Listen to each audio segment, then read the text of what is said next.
आमचा जन्म म्हणजे महाराजांच्या घराण्यात आहे. तुकाराम महाराजांना 3 मुलं, विठ्ठल, माधव, नारायण. त्यांच्या 3 मुलापासून आमची परंपरा आहे म्हणून या ठिकाणी माहिती देतो. लक्षात घ्या. तुकाराम महाराज झाडाखालून सदैव वैकुंठाला गेले देहासकट. तुकाराम महाराजांनी समाधी काही घेतलेली नाहीये. तुकाराम महाराज सदैव देहासकट वैकुंठाला गेले. हे महाराजांचं मुख्य दर्शन आहे. आता वैकुंठ म्हणजे काय लोक विचारतात. समोर ते कमान दाखवले, ते पांडुरंगाचं वाहन आहे गौडू पक्ष, ते साक्षात ह्या ठिकाणी उतरलं.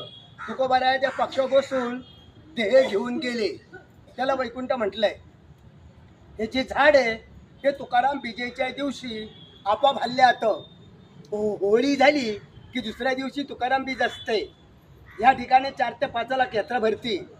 12 वाजून 5 मिनिटांनी हे झाड आपोआप हल्लात दिवसा. आणि ज्या ठिकाणी तुकाराम महाराजांचे ग्रंथ बुडवायला सांगितले रामेश्वर भट्टाने, ते ठिकाण इथून 1 मैलावरती आहे. पण तिथली शिळा तुकाराम महाराजांनी 13 दिवस उपोषण केलं शिळेवर बसून. 13 दिवस माझे ग्रंथ कोरडे आले.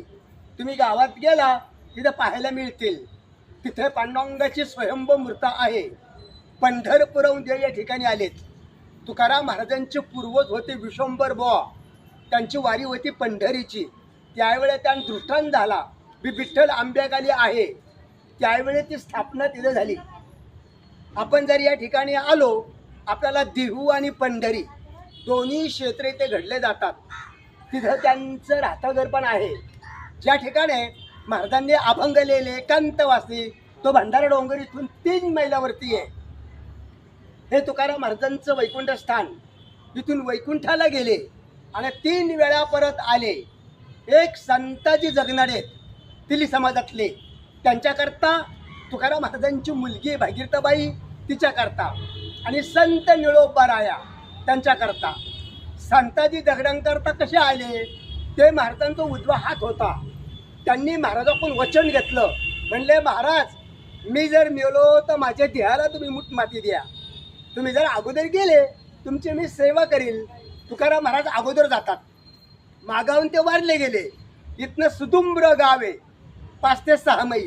त्या गावकऱ्यांनी खड्डा वगैरे खणला, देह गाडायचा प्रयत्न केला. देह काय गाडला जात नाही, ते आपोआप वर येऊ लागला. ज्यावेळी तुकाराम महाराज वैकुंठावर आले, महाराजांनी माती टाकली, त्यावेळी ते देह गाडला गेला. तुकाराम महाराजांची मुलगी, तुकाराम महाराज जर वैकुंठ जाता वेळेत भागीरथबाई शास्त्री होती, नांदाईला गेलती. भागीरथबाईने इंद्रणीच्या कडे लिहून वडिलांचा धावा केला. बाबा गेले कोण्या गावा, भागीरथी करी धावा उडी डोहाचं टाकेली. मच्छन मच्छवर झल्ली. पांडुरंगाने मच्छा